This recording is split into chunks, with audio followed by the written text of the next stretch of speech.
Today, it's Edwin's Monday evening property rant.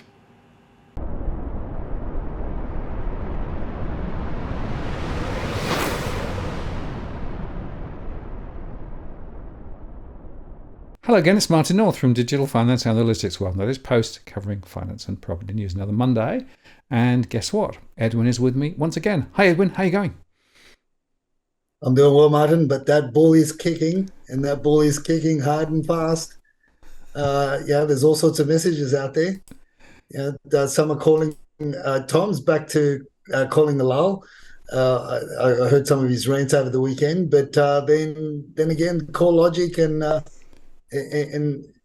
lot of people saying we're back, baby. We're back to where Tom was 2 weeks ago, where the market's double digits in the trillions, $10 trillion and above. Yeah, it's really interesting what's going on, and what I find fascinating about the ball flying around the place. Great video. I tell you what, I wouldn't want to be close to that, but it is interesting also looking at what CoreLogic is saying, because they're basically saying that there is a significant movement again in prices up, but they also talked about the volume, so that the number of properties available in Australia are also rising, and you put those two things together and you get a $10 trillion number. Well, see, this is the thing. Let's not forget the fact that the CoreLogic numbers lag, right? It is a lagging report. So you're going to get you on the one hand. On the other hand, I'm still yet to see the numbers rise as much as what they're saying. Well, albeit in Sydney, I'm still not. We're still not seeing the numbers. They are going up. They are going up, but not going up in the to the extent that the mainstream or CoreLogic or even Tom would like to think that they are. Obviously, they've got to push the barrow. And like we said before, they've got vested interest. In terms of the transactions, look, we're seeing a lot more transactions happening as well and people are paying more than in a lot of cases, more than what the properties that are being resold that got bought a year ago, 2 years ago, 18 months ago, they're fetching a higher price. There are pockets of Sydney where homes have skyrocketed, and they've a month ago, 2 months ago, they were already beyond the highs of 2022, 2021, 2022, and that's what we called because of the WeChat chatter influence and the demand that's there. So we're going to get a mixed bag of reports over the next few weeks. Some areas we are seeing a lot more numbers come on market. And there's a lot less movement there because of the Mexican standoff. Vendors are yet to be convinced to accept a lot less of value for the property than what their neighbours may have sold 3 weeks ago, 4 weeks ago, even 5 weeks ago. Expectations are still very high. I agree, and in fact, tomorrow I'll be running my live stream at normal 8 p.m. Sydney time, and I'll be walking through the latest mortgage stress and rental stress and financial stress analysis, and going down to individual postcodes. So if people want to find out the latest from the surveys, then they should join that stream, or you can ask a question live and you can put in a particular postcode and we can look at it together. So make a note of that. Look, for Sydney, Martin, I dare say we would need to see at least another 4,000 homes on the market for anything to really change. But so what we're getting, again, going back to that CoreLogic report, is we're seeing the rise of that hunger that we saw throughout winter for buyers, and things are going to change a little bit. And I think in a lot of areas, we may see a plateau of property prices for a little while. But yeah, look, we obviously. The report is an Australian report, is in Globo report, whereas our team, we look at Sydney in general and parts of Sydney, and you also look at things a little bit more granular with your reports that you do for your for the followers as well. So take it on face value and research. Absolutely. Well, of course, we keep saying, but it's worth re-emphasizing. It's not a uniform picture, right? So there are areas where there are a lot of movements up. There are also areas where there are a lot of movements down.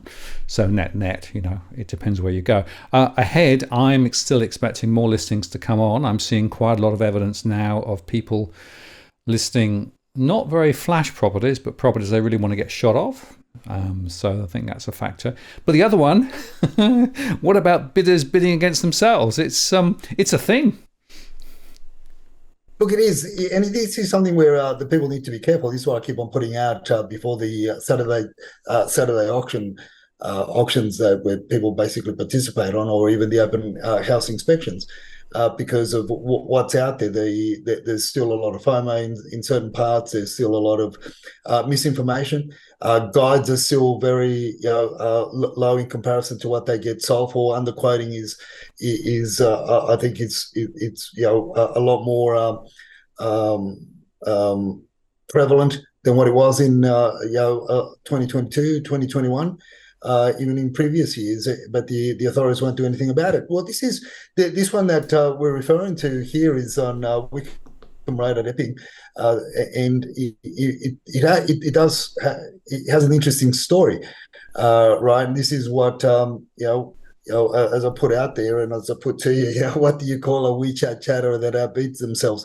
Not only once but twice, Martin. Some would say. They've got marbles for brains. Others will say stupid. I would say they're loaded. They've got more money than sense. But it's an interesting story, and this is where the overall the home was guided at 2.2 to 2.3 throughout the campaign. It was the vendors were never going to accept anything below the 2.5. At one stage, I was made aware by the neighbours that the owners wanted 2,690,000, closer to the 2.7, and comparable sales in the street. We're selling anywhere between 2.5 to 3 million in the neighbourhood. So the 2.2, 2.3 was really a hoax, was shenanigans that agents play. But that was the beginning of the comedy. That was the preamble to the comedy that took to the comedy skit that took place over the weekend on a Saturday evening, and the auctioneer was a very colourful individual, I must say. He talked about football, cricket, soccer, WWE wrestling, and all sorts of different brought in different ways and means to try and coerce and coach the people to bid. It stalled for about 15 minutes or so at the beginning of the auction, and there were no bids. There were no bids whatsoever, not even around the 2.2 guide, the lower guide. So lo and behold, the vendor came in with the auctioneer came in with a vendor's bid. It was disclosed that the vendor's bid was used first cab off the rank. It was uncanny. I've never really seen anything like that before in all the time that I've attended auctions, and that was interesting in itself. But the interesting thing was that because of the ignorance of the people that were participating at the auction, and I say ignorance in the literal term of the meaning, the non-understanding of how auctions work and how they function. Many believed that when the vendor's bid came in, many were under the impression that the property was on the market at that time with a vendor's bid of 2,250,000. So a few of them got excited. Three participated in after the vendor's bid, and he took the bidding to 2,375,000. In between the 2,375,000 and the start of the auction, I think it probably ran it for about 45 minutes. It was getting dark and getting cold because the auction was held at 5:30 in the afternoon, in the evening. So bidder 10 held a bid at 2,375,000. And then after about 10 or 15 minutes or so, they, it was all theatre. It was all drama, going backwards and forwards, asking, going inside with the, to get the advice. Are we on the market? Which was bullshit. It was never on the market below 2.5. And as I said, I was under the impression it wasn't going to be on the market below 2.6 anyway. So, but they were going, all the theatre, all the smoke and mirrors were happening, and they actually coerced the bidder 10 to bid against themselves, and they went from 2,375,000 to 2,450,000, which was a $75,000 jump. Now, then they were calling on the market again, 1, 2, 3. It didn't go. The hammer didn't drop. Blah blah blah. Theatre again. Another 10 minutes or so, going back inside to the huddle, discussions.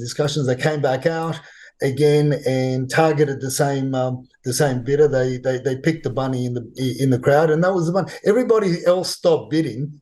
Everybody stopped bidding after before the 2,375,000. Mind you, it was dragging on.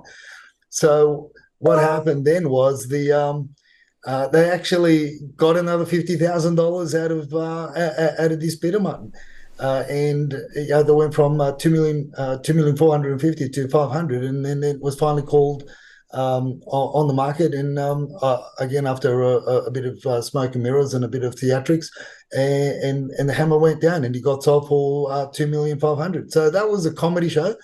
It was if I had a camera rolling, and we were able to show it instead of the rant, I'm sure we would get 20,000 views within the first 2 days. It was funny. It was an experience, even for me. Well, it is interesting. I have been at a few auctions where the pressure has mounted, and the bidder who holds it at the moment gets coerced to go higher. And sometimes it's because, of course, the vendor isn't prepared to sell unless it goes higher. So it isn't completely out of whack. But when you're already well above the guide, you got to say, it just goes to show that auctions are much more than mechanical. It's all about psychological, and it's all about where people are prepared to be pushed to. And some auctioneers are actually extremely expert at applying moral pressure and everything else to shift the dial. Look, this auctioneer was a colourful character.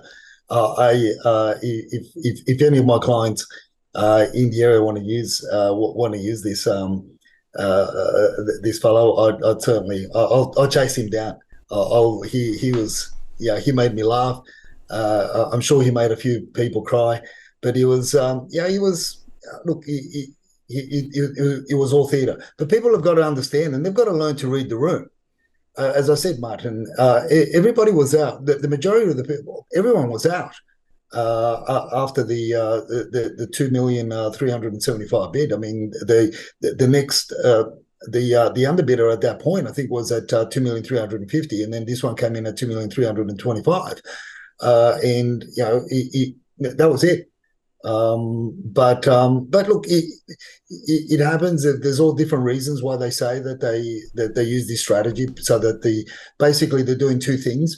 They're doing one, working the buyer to come up, and also they're conditioning, and they're really pressing the vendor to sell on the day, because they're saying, see, this is this is the market. This is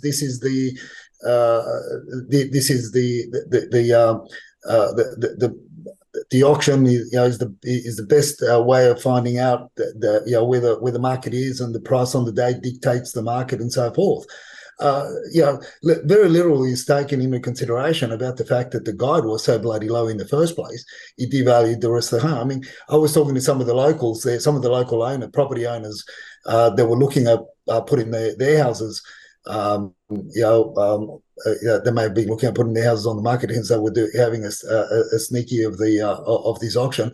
But the general conversation with two of the neighbours was that they'll certainly never use this agent to put their properties on the market if they ever wanted to sell, because of lowballing, and it really doesn't do any justice to the market in the local area. So they think they're doing themselves a favor, but they're doing themselves a disfavor, and they're also doing their clients a disfavor because.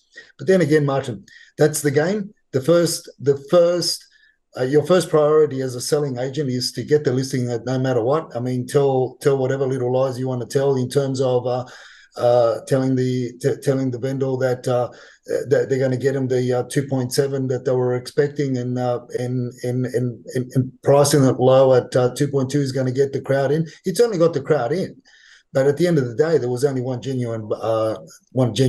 Everybody else peeled off, below the 2.4. And then the second aim that the selling agents have, obviously, is then to use the marketing strategy or the marketing campaign, and on the day of the auction to really crunch and put pressure on the vendor to, as they say, to meet the market. But that's the theatre. That's the theatre, right? And we know it. Our followers know it, and I'm sure our followers are going to be foolish enough to fall into those tactics used by the selling agents. Yeah, it's a performance, isn't it? It's a show, as you say. It's theatre, and you need to be very careful if you're going to participate in that. You need to understand the rules of the game, but also understand that the rules are a bit warped. Yeah, they're stacked against you. And when the regulators don't come in, this would have been a classic time for the regulator to come in and say, right, show me the marketing campaign, show me they don't even need to show anything because it was all public. I don't just off the top of my head, I don't know whether the guide was published on Real Estate or Domain, but you only had to go to the open house, and anybody and everybody there on the day that wanted to participate did not want to really go beyond that 2.3 anyway, because that was 2.3, 2.35 was the 2.2 to 2.3 was the guide, and you expect a little bit above that. So there was a lot of reluctance, but it is what it is. So that was the what our friendly chatterers. Unfortunately, they're not used to buying property in this way, and they get they get hoodwinked into offering more than what I believe should have been offered. The other thing, Martin, that stood out to me throughout the marketing campaign was that they were advertising this property as a 5-bedroom dwelling with the shed at the back that had been converted into a sleep out or a teenage retreat. It was just a shed that had been done up. That's what it was. It was just probably an old asbestos shed, because the original house was built in the early 70s, probably around 74, 75. Because originally it was a yellow, the blonde brick, the house, and the internal design of the house lends itself to that era. So, and the shed would have been at there was a lot of, there was a lot of misleading comments made by the agent and the agency that carried this property for sale. And look, I dare say that if the purchasers, which I doubt, but if they want to have a beef and wanted to have a go at getting the deposit back, getting the money back, they've certainly got a lot going for them. But I doubt it. These people wanted to buy to move into the area because it's a sought after area for the WeChat chatterers. Yeah, and talking of WeChat chatterers, your other post was also quite interesting, right? This is now where people are actually talking about dumping properties that are 2 to 5 years old, particularly apartments. Yeah, these are the WeChat groups that Dusty and Evan monitor across Sydney, and 3 out of the 4 investment groups that Dusty and Evan monitor, they're really the chatter is really heavy, really high with regards to basically dumping, getting rid of your non-performing investment properties such as your apartments, and the general trend across all those groups was your apartments that are between 2 and 5 years old. that basically they're going to get out. They're getting out as long as they don't lose any money by way of they'll sell for what they bought for. Is the main chatter.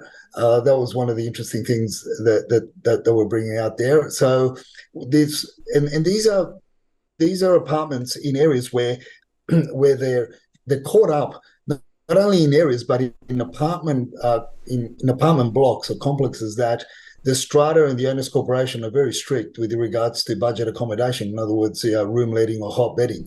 So these are in those apartment blocks and in those areas where they're mainly rented out to the traditional arena, where the return, the rental return is not covering the mortgage. So they're basically saying, let's sell. And it's going to be a watch this space, Martin, because what it means is, in my opinion, presently, that owner occupiers are going to be moving in and buying these, because we're talking about they're prepared to accept prices for these apartments that they bought for 2, 3, 4, 5 years ago, as long as they get out. The interesting part of it is the why are they doing it, and across these the WeChat investment groups, there's the theme of letting go of your ill-performing or non-performing property assets and really seeking the houses that can be better or easily converted into budget accommodation. So it's going to be an interesting dynamics moving forward over the next 3 to 6 weeks to see. We could potentially see the apartments for sale numbers go up a lot. They've been dropping, but more to the point, and I think what's really going to be what's going to affect the general population a lot more, which is the rental population, and that is there's going to be less available for sale, because we're going to get first-time buyers or people that just want to place a secure a principal place of residence. They're jumping into apartments because they can no longer afford anything other than apartments. The budget's tight, and when they see these sort of again bargains that come on the market, they'll jump on them. Is my call. So we're going to have less on the rental market in terms of apartments. We're going to see more apartments on the market to be sold, but I think they'll be quickly absorbed by your first-home owners or people that just want security and longevity and a roof over their heads for the young families. Yeah, it is very interesting, Edwin, and I've had a couple of one-to-one conversations over the last few days with people who have non-performing apartments, and actually they bought them in the last few years. So quite often 2 to 5 years is that window. And it's quite interesting when people sit down and do the math in terms of what they're actually getting and what they paid and what the value currently is. And there's a sort of a sudden realization that actually the best thing to do is to get shot of it. You can sell it and you can get a little bit of capital gain by selling it. Whereas if you hold on to it, the risks are that the value is going to deteriorate down the track, and the rental returns just aren't sufficient. Even with putting the rents up, as where people would want to put them up, they still can't get a return that actually warrants holding the property. So it is fascinating that we're starting now to get a realization that there are non-performing assets around property, and a lot of them are in these high-rise apartments, and a lot of them are relatively recent transactions. I think this is going to be a very significant development, and again, one of the reasons why I think we're going to see listings continue to rise. I guess what I would say, though, I don't know what you think, that if you are an owner-occupier and you're looking at this property, you need to be a little bit cautious. There are a couple of things. Well, first, of course, is that some of those investment properties are not that well maintained, and the other is that these properties are not very unique. So you are buying one of a number of very similar properties that are around in the place. So from a long-term value hold perspective, I question whether it makes a lot of sense. But in terms of short-term desperation to get out of the rental market and get something to buy, that's the motivation that I'm seeing from some of these people. And unfortunately, some of those who may jump into the wrong solution. Yeah, look, and the other thing is you've got to be also careful, very, very careful as to the strata, the strata complex, the complex itself, and the strata levies, and how and make sure that you do research on and see what the strata reports have been saying. I know some apartments, are upwards of $12,000 per annum in terms of individual lots, requiring an extra $12,000 per annum. And that's just for strata levies and special levies being raised because of the shoddy construction. So that's something else that people have got to be careful. But look, desperation, Martin, desperation does all sorts of things, and unfortunately, a lot of people forget to do all sorts of weird and wonderful things when they get desperate. I mean, we all do it from time to time across different areas of our life. When we get desperate, logic seems to go out the door, as they say.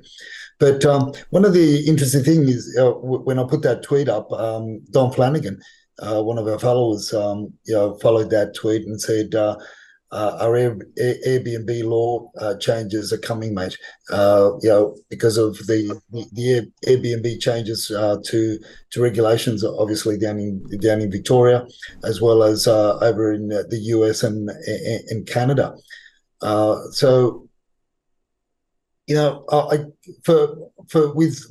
his question, that it's a real question. I mean, until something really starts taking shape here in Sydney, and when it does, I mean, I don't unless we really see a lot of numbers on market. I don't believe that it's going to have much of a change, even if those regulations were adopted into the Sydney arena because we are still the flavour of the year internationally. I mean, there's from the reports of May or so of this year. I mean, the students that have come into Sydney have doubled, and that's from all over the world. I mean, we are the flavour of the month, not only for Asian students, but also for South American, European, and even parts of America. So it's interesting how things are moving. But again, I am with you. I do want to see a lot more properties market so that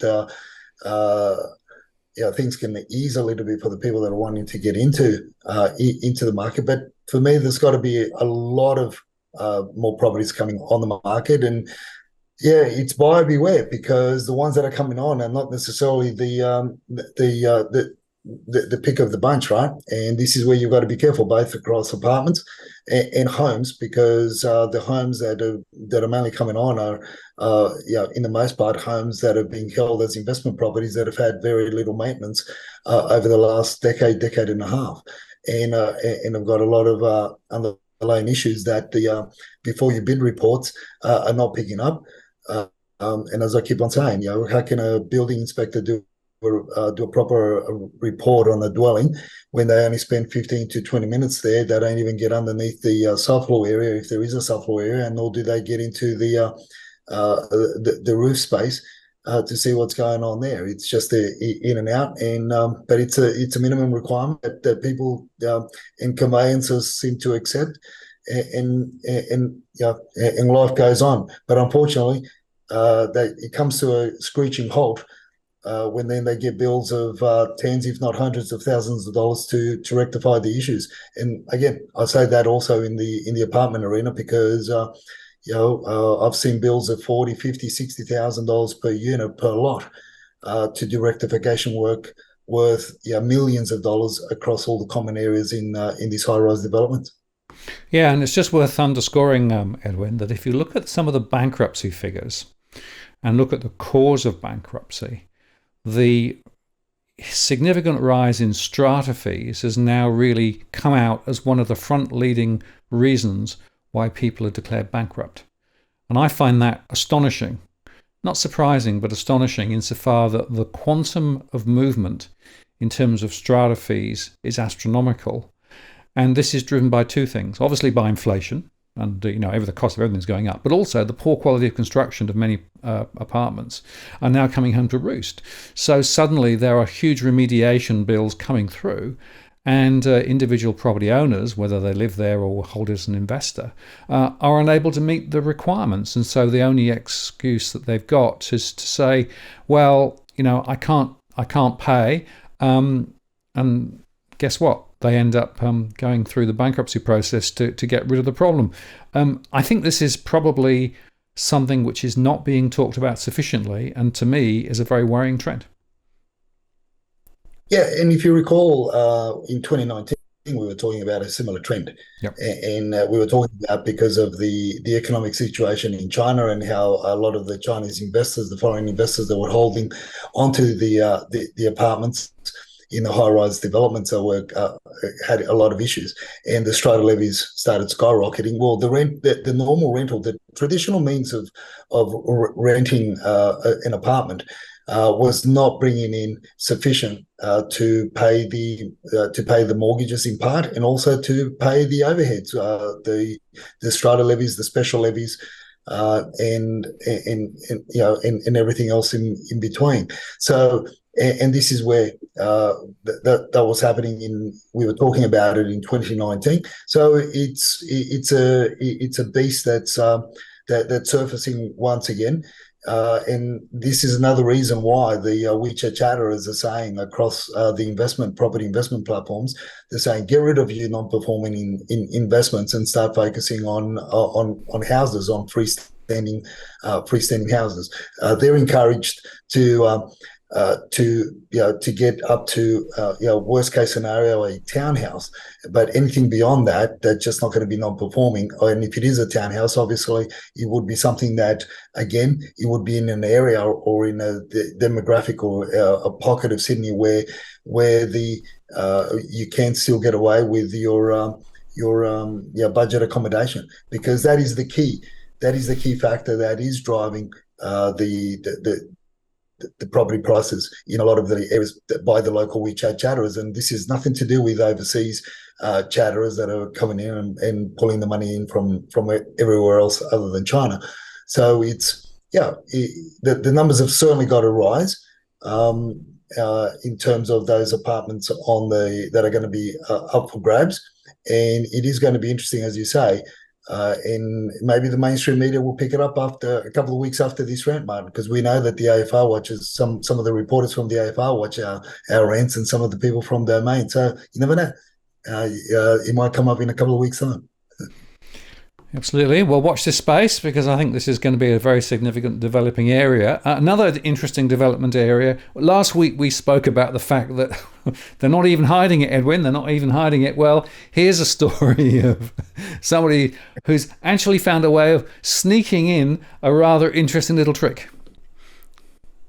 Yeah, this post was put out there by a character, Huey YYYY2, shared this this post on Twitter, and I thought it was interesting because last week we were talking about how the selling agents are not hiring. It's out in your face, the underquoting and the shenanigans that go on. But this goes beyond.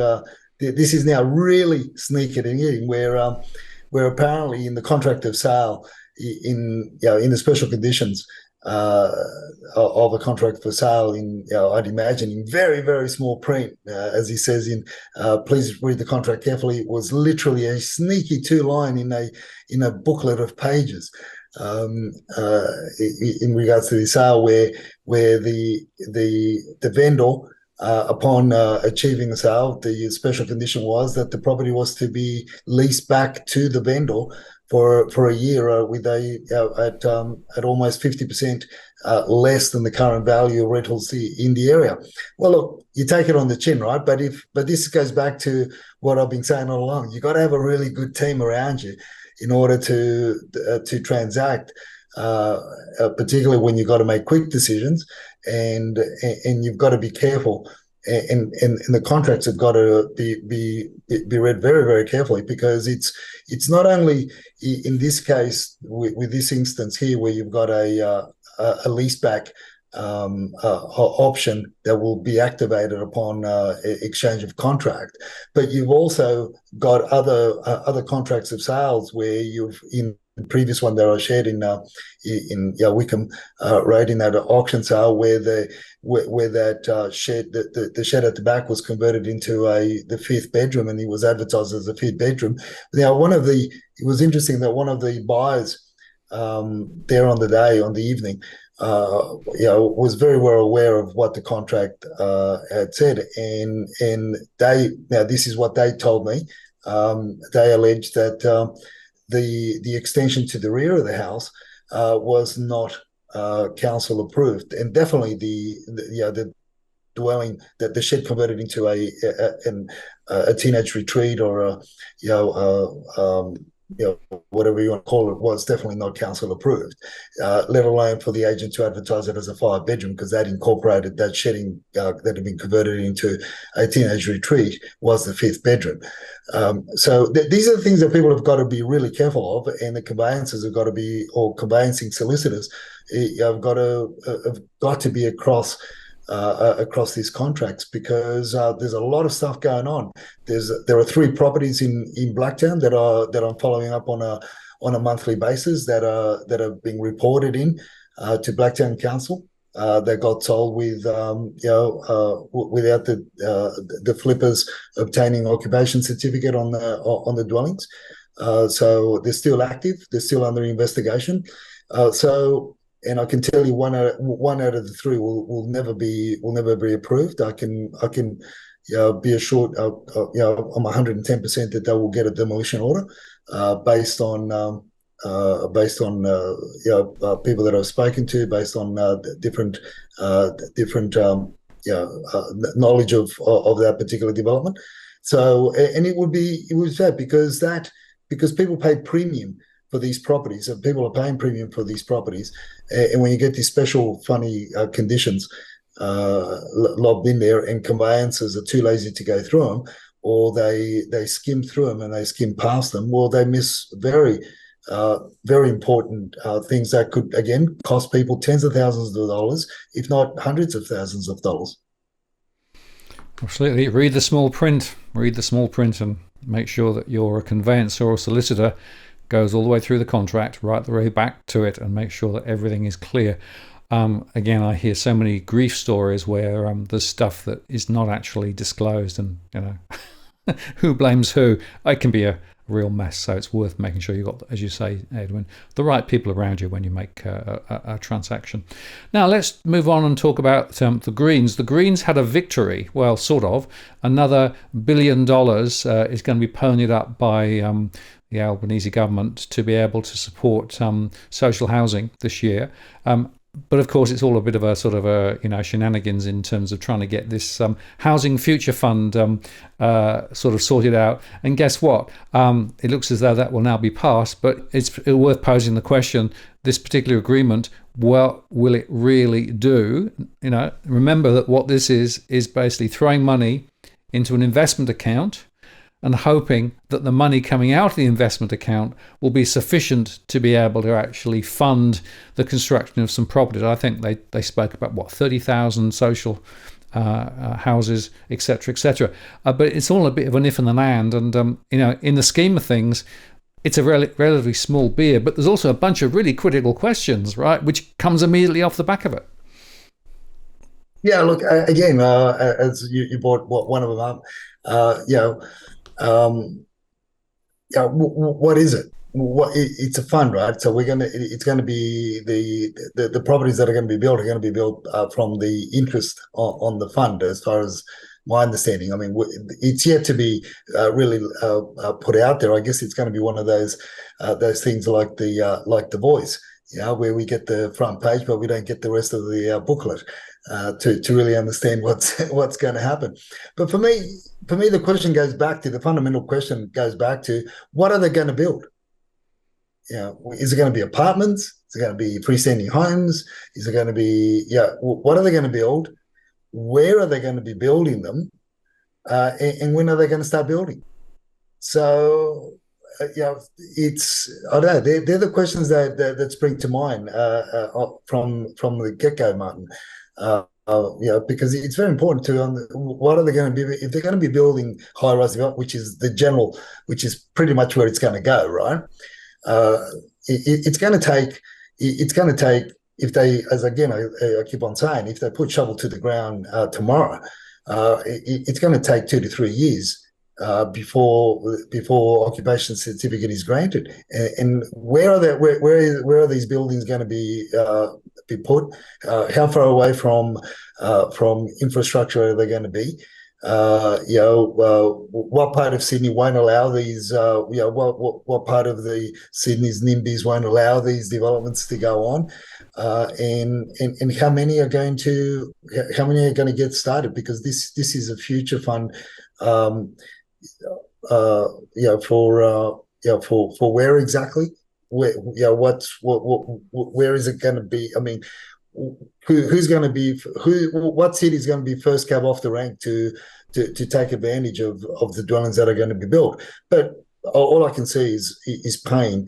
Again, if things start tomorrow, we're still going to be feeling it. Renters are still going to be feeling the pain, and those that are being disenfranchised, those that are being that are seeking or looking for housing assistance, government housing assistance, it's going to be paying for 3 to 5 years to come still. But yet, where the immigration tap's still open, and it seems to be they continue to open that even more and more from what I see on the ground, and it's going to be more. It's going to get more and more painful because we haven't really felt the extent of that the policy yet.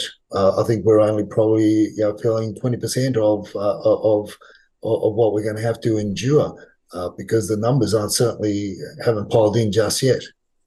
No, well, the migration tap is turned firmly on and will continue. But you got to understand, Edwin, this is more about what I call announceables than anything else, right? They want to throw out the big numbers. So they're talking about 1.2 million homes over 5 years. Well, it sounds like a big number, but it's not that big a number. And if you look at it in the context of migration, it's not sufficient even to stand still. And then they talk about 30,000 homes for, social housing, and they sort of associate it with, single women and all those. There's a bunch of different groups that they're trying to I think hit.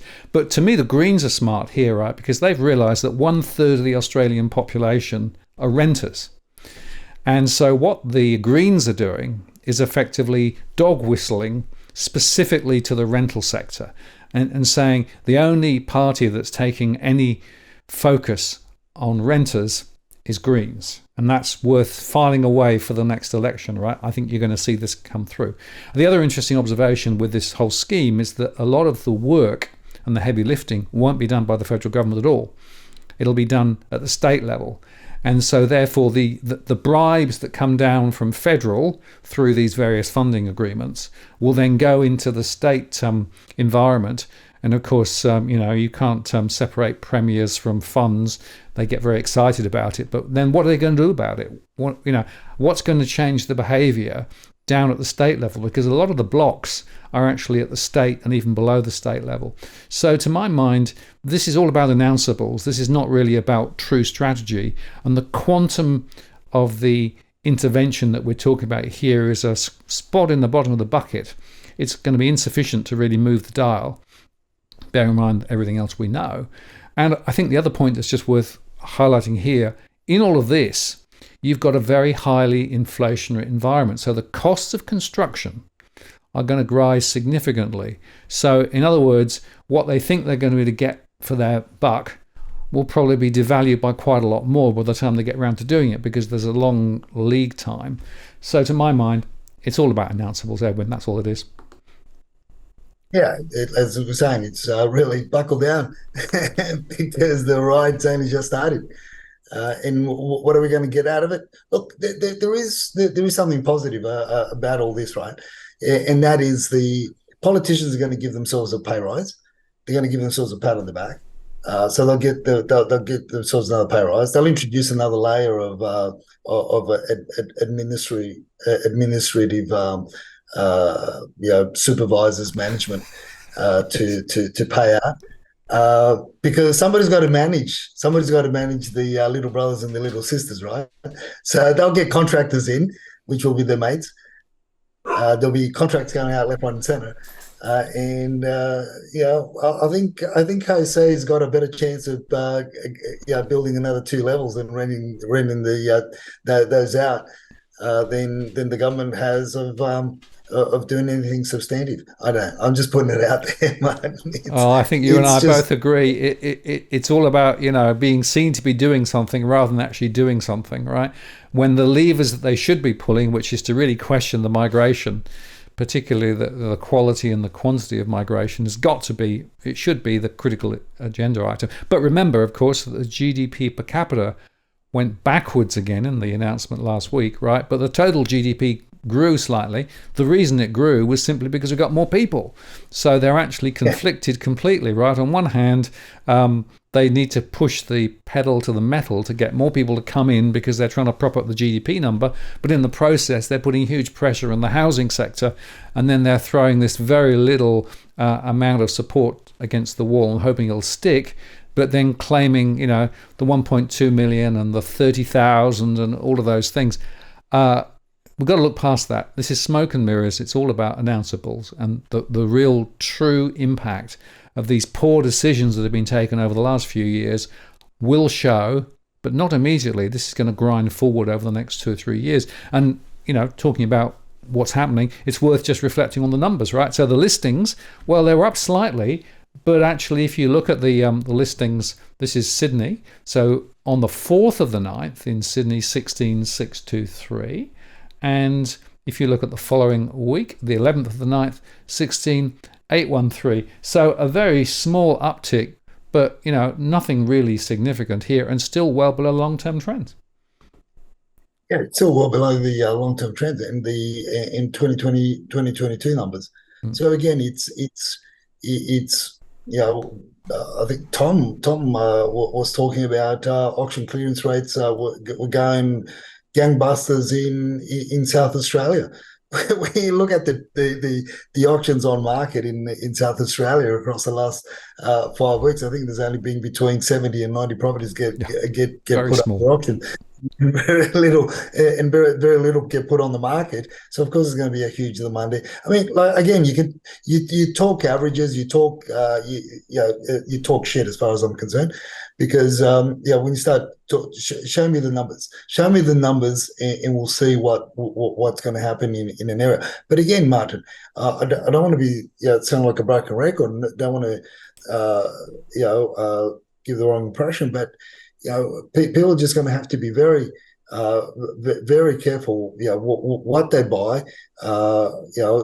We're going to see, obviously, or in a way, what do they expect to see moving forward? I think a lot of people are feeling a lot of families are feeling the crunch. And having to wait and now seeing this rebound in pricing across Sydney. Again, I'm talking purely Sydney, my call still is on the fact that there's going to be people moving back into the regions. When I say regions, up towards Gosford, down past Thurrool, down past Illyria, past Wollongong, and even over the mountains, to Lithgow and such, to have something, to have a roof over their heads, but they'll bear the pain of commuting in those long travel times. Because what other choice do you have in a city where we are, again I say, we're the flavour of the month of the year internationally, for international students, for migration, for people that want to live, and this is where it's all all happening. People migrated to Queensland over the lockdowns. There's all these shifts and changes, again because of Sydney being our backyard. I really need to see these numbers start cranking up above the 20,000 and at least above the 10,000.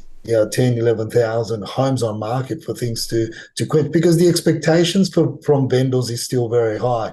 And for those expectations to come back down, expectations that were put in there by the agents and by the general trend, in order for the agents to get the listings, they buy the listing. So they'll tell the vendor whatever they need to hear in order to get that listing and put it on market, with the hope and prayer that they're going to then crunch the vendors down to accept a much lower price than what they told them they were going to get, because they don't want to do the work, because they want to have the property sold within a few weeks and not spend the time that's required. It's really interesting, Martin, on that thought, and that is, agents take on a listing on a 3-month tenure to manage the listing, to manage the sale of the property, on a agency agreement, but yet they want to they force their vendors to sell within 4 to 6 weeks. I wonder why. The mind boggles, right? Funny that, yeah. Interestingly, I was looking at the Illawarra prices, and they're still sliding, so particularly houses. There's been very little evidence of price rises out of the major Sydney region in New South Wales, and that's because of supply, demand, and everything else. But it also makes moving down into the regions more attractive relative to Sydney, and so I would expect at some point to see that reverse a little bit, but it's not happening so far. So watch this space. Now let's just move quickly to look at Melbourne, because the story is somewhat similar. So on the 4th of September, the 23,910 was the score, and 23,954 the following week. So it's a bit of a similar story, really, insofar that listings are a little bit up, but again not hugely spectacular. And interesting, Edwin, I noticed again that quite a lot of the listings in Melbourne are actually of relatively low quality ex-investment properties. So it seems to me that the investment sector is feeding the market quite strongly, but again, probably not enough to really shift the dial. No, and it's the amount of homes on market. It's 2.5 times the amount of apartments on market, which is rather interesting. I mean, it's well and truly, maybe not 2.5 times. It's at least double the amount of than the apartments, which is interesting. And as you say, again, I don't really do the research on that, because we don't work in that market. But I would think it would be investment properties bought by Sydney-siders and anybody else that in towns from in the outskirts of the CBD, where and again, you don't get your general trends like you do here in Sydney. In a lot of the parts of Sydney where we're housing in more and more areas of Sydney, live in the North Shore and the Upper North Shore and the North Shore, or the even in the northern beaches. If they think that budget accommodation isn't happening around them, you could. I've got a bridge to sell you, because a lot of these big homes. Big ticket homes are also being converted into budget accommodation. But when you've got areas in Melbourne, in the outskirts, I dare say most of those houses on market would be in the subdivisions, at Whoop, where you can only rent them out by the traditional means, and you're not going to get your return on investment in order to pay the mortgages down. So they're going to be on the market because of the pain that the owners are going to be feeling due to the rate rises.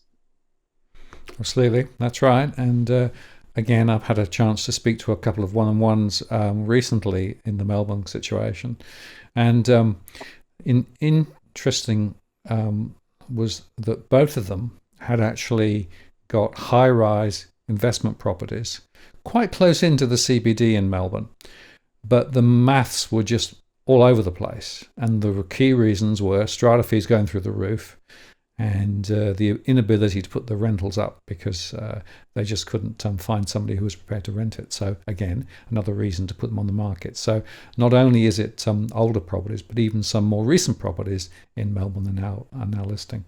Let's just briefly look at the auctions. So this is for the 9th and for the 16th. So, a little bit of movement there. But again, the auction momentum is pretty low, and I like the point that you made earlier on. When people start talking about auction clearance rates in some of the minor markets where there is very, very low volumes, you can tell they're pretty desperate. Yeah, well, that's it. Yeah, that don't mean anything other than we just bring it up for because people seem to get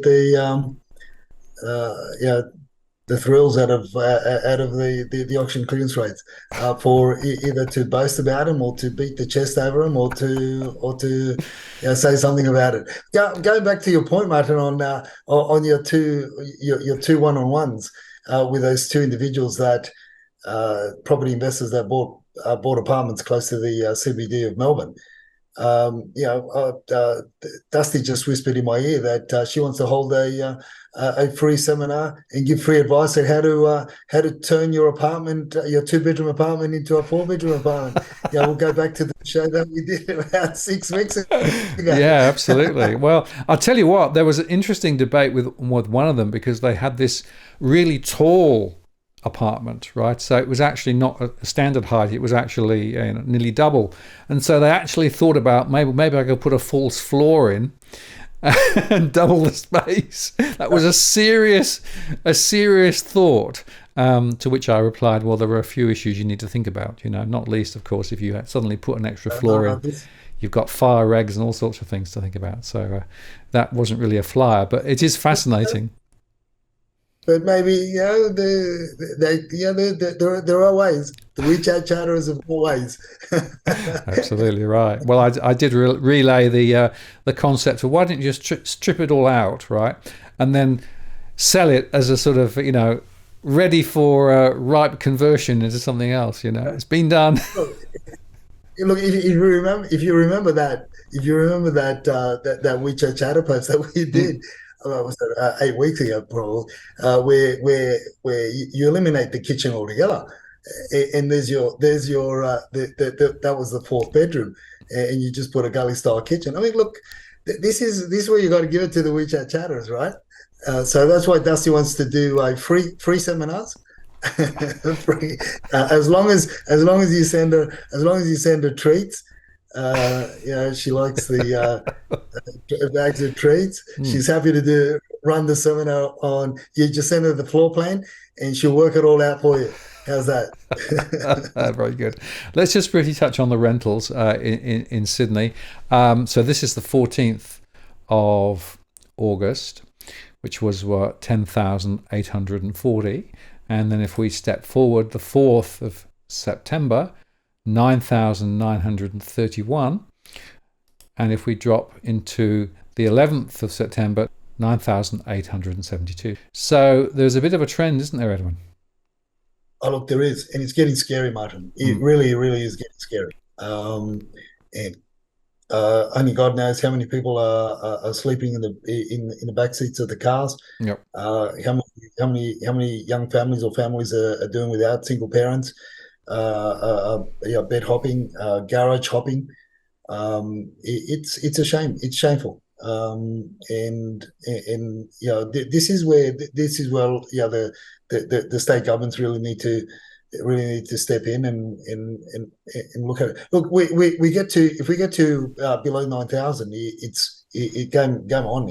We're going to see, as I said, I think it was about 4 or 5 weeks ago. I said we're going to see demonstrations. We've already started to see that in Queensland, but we're going to see a lot more of that.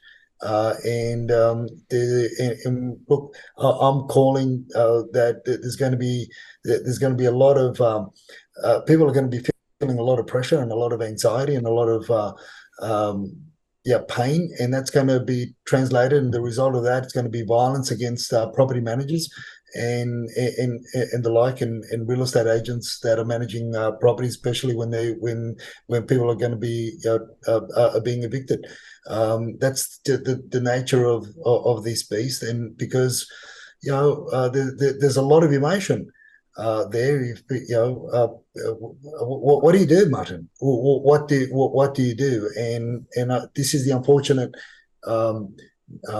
result of decades of bad policy. Again, you and Catherine Cashmore have been very, very vocal about, as well as myself for many years. We've been vocal about the vacant properties that are still out there. That are still out there, and it's like the governments, like the state governments and the federal government, don't really want to do anything. And there's your immediate, 1.2 million properties that have been vacant for over 6 months, for over 12 months in a lot of the cases. So I don't know. It's getting scary. It really is getting scary. But watch this space. I can see a lot of that imported or that modular home style dwellings popping up in many parts of Sydney too. Because what are people's choices? You can't be. We'll end up with 10 cities, caravan cities just popping up all over the place. At least we've got to have some sort of control to give the people that are going to be in this nomadic style lifestyle until they find a longevity of tenure or a roof over their heads, and the loved ones. Whether it be the young ones or friends. It's scary. It really is scary, Martin. Now, before we close, Edwin, your tip of the week, all about vendors' bids. Yeah, we had it. We shared something like this at the beginning of last year, and it's worthwhile sharing again. The vendors' bid does not mean that that the property is on the market. What it actually means is just a bid that's meant to encourage an auction that's gone a little bit. It's a bit of a stalemate. It gives the impression, the vendor's bid gives the impression that the property is on the market, but it doesn't mean that the property is on the market unless the agent calls it that the property is on the market with the vendor's bid. It's just that gives you that illusion, as we discussed earlier on in the show. It can only be used if the auctioneer discloses that it may be used before the starting of the auction. If the auctioneer does not mention anything with respect to the vendor's bid being used, or the potential for the vendor's bid to be used at the beginning of the auction when the auction starts, and he wants to bring it in at the end, that's a no-no. You can call it out, but in the most part. That's all it is. It's let's pretend the property's on the market, and people will fall for it as they did on Saturday, and they'll continue to bid it just to keep things moving along. And a lot of people also believe that the vendor's bid is very much close to the reserve. Maybe in some cases, it's a 50-50 call. What I recommend that people should be doing constantly and just become a nuisance at the auctions is keep on asking, regardless of whether or not the auctioneer doesn't want to disclose whether or not the property is on the market, or they say that they're not going to tell you when the property is on the market, they're just going to go blah blah blah. Just call them. Just call them. Your one of your primary roles attending the auction is to slow the thing down. In these market conditions, is to really slow it down and do whatever it takes. I've got to be very careful what I say, because holding a license, I'm also accountable for could be reported for all sorts of other things as well. But look, the followers in the general public, just go all out. Just go all out, do whatever it takes to slow the auction down, but don't be fooled by the vendors. But I've got to be careful what I say and what I do, Martin. Yeah, you do, absolutely. Be cautious. But look, just let's remind once again, an auction is a pantomime. It's a theatre, right? It's not really a commercial transaction primarily. It is actually a pantomime, and therefore you need to understand the rules of the game, and also what can and often does happen, and what you think is happening and what actually is happening may not be the same. So again, be cautious, but also once you start to understand the rules of the game, then you can influence it. And that includes slowing down the process and, you know, asking for clarification, all of those things. That's part of the sport, but it is a sport. And of course, unfortunately, people get caught up in the moment. And particularly if it's moving very quickly, you can get swept off your feet. So slow it down, be cautious, be careful. Edwin, as always, very important advice there. And we'll look forward to doing it again next week, when I'm sure there'll be another whole load of stuff to explore. Yeah, look, let's hope so, and we'll bring up a segment of shenanigans selling agents play. Exactly. We should write a book about it. Edwin, thanks very much. See you soon. Take care. Bye-bye. All the best, guys.